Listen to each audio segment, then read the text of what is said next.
Assalamualaikum warahmatullahi wabarakatuh. Bismillahirrahmanirrahim. Ya, kita mulai semua kebaikan dengan nama Allah yang Maha Pengasih lagi Maha Penyayang. Oke teman-teman, yuk kita mulai pembahasan kita kali ini dengan satu pertanyaan yang paling dasar, paling fundamental. Pernah nggak sih kita berhenti sejenak dan benar-benar nanya ke diri sendiri, sebenarnya untuk apa ya kita diciptakan? Apa tujuan kita ada di dunia ini? Dan yang luar biasa, jawaban dari pertanyaan sebesar itu ternyata sudah Allah berikan dengan begitu jelas di dalam Al-Quran.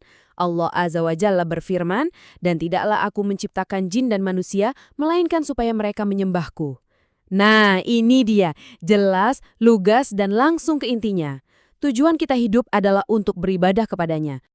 Dari sinilah kita masuk ke bagian pertama kita, yaitu untuk memahami lebih dalam lagi soal tujuan hidup kita ini.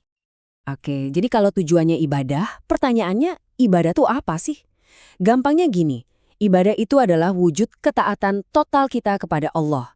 Kita kerjakan apa yang Dia perintahkan, dan kita jauhi apa yang Dia larang. Simple kan? Tapi, dari sini muncul pertanyaan berikutnya yang lebih penting.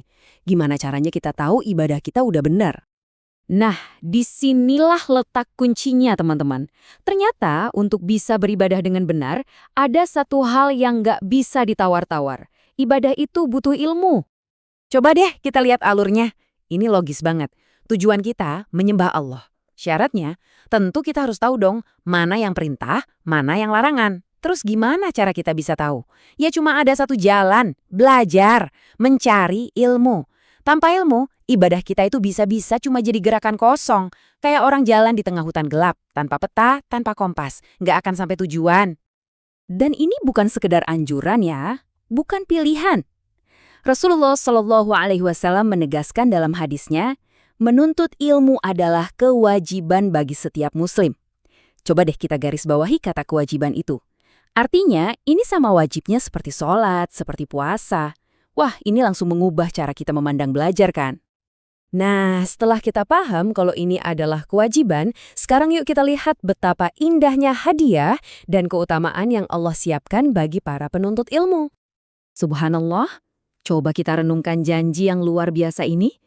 Setiap langkah kita ke majelis taklim, setiap kuota internet yang kita pakai untuk menyimak kajian online, setiap waktu yang kita luangkan untuk membaca buku yang bermanfaat, itu semua, kata Nabi, adalah usaha kita yang sedang Allah balas dengan mempermudah jalan kita menuju sorga. Luar biasa kan? Dan ganjarannya itu nggak nunggu nanti di akhirat loh. Di dunia ini pun Allah sudah berjanji akan mengangkat derajat orang-orang yang beriman dan berilmu. Jadi, ilmu itu adalah sebuah kemuliaan yang Allah berikan di dunia maupun di akhirat. Dengerin deh nasihat emas dari seorang ulama besar, Imam Asy-Syafi'i. Beliau bilang, kamu mau sukses urusan dunia, kuncinya ilmu. Kamu mau selamat dan bahagia di akhirat, kuncinya ya ilmu juga. Ini artinya apa? Ilmu itu ibarat master key, kunci yang bisa membuka semua pintu kebaikan. Sekarang, supaya kita makin menghargai terangnya cahaya ilmu, kita perlu tahu juga seberapa pekatnya kegelapan. Mari kita lihat sisi sebaliknya, bahaya dari kebodohan.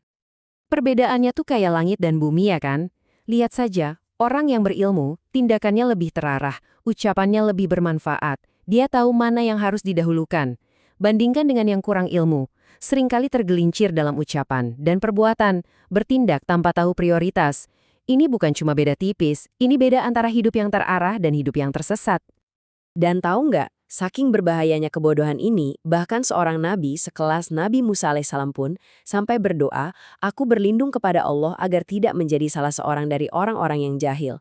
Coba kita pikirkan, kalau seorang nabi saja merasa perlu berlindung dari kebodohan, apalagi kita, harusnya kita jauh lebih takut lagi. Jadi, harus kita pahami ya, kebodohan itu bukan cuma sekedar nggak tahu. Bukan. Iya, ini seperti penyakit yang bikin kita mandek, nggak bisa maju, nggak berkembang.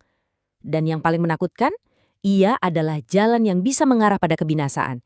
Ini sebuah peringatan yang sangat serius. Oke, kita udah tahu pentingnya ilmu dan bahayanya kebodohan. Pertanyaan besarnya sekarang, terus gimana? Apa yang harus kita lakukan? Nah, ini membawa kita ke kesimpulan dan bagian terpenting, menjadikan menuntut ilmu sebagai komitmen seumur hidup. Ada 3 hal penting nih yang perlu kita pegang erat-erat. Pertama, Jangan pernah ada kata lelah untuk belajar, karena ilmu adalah cahaya kita. Kedua, kita harus terus berperang melawan kebodohan di dalam diri kita, karena itu adalah sumber kehancuran. Dan yang ketiga, ini harus jadi prinsip hidup kita. Jangan pernah berbicara atau bertindak tanpa didasari oleh ilmu. Kenapa prinsip yang ketiga tadi krusial banget? Karena Allah mengingatkan kita secara langsung di dalam Al-Quran, dan janganlah kamu mengikuti apa yang kamu tidak mempunyai pengetahuan tentangnya. Kenapa? Sesungguhnya pendengaran, penglihatan, dan hati, semuanya itu akan diminta pertanggungjawaban jawabnya. Wow, setiap kata, setiap perbuatan kita yang tanpa ilmu, itu semua akan jadi beban pertanggungjawaban kita di hadapan Allah kelak.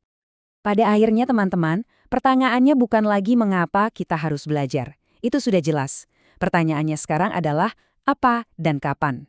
Perjalanan hebat ini selalu dimulai dari satu langkah kecil.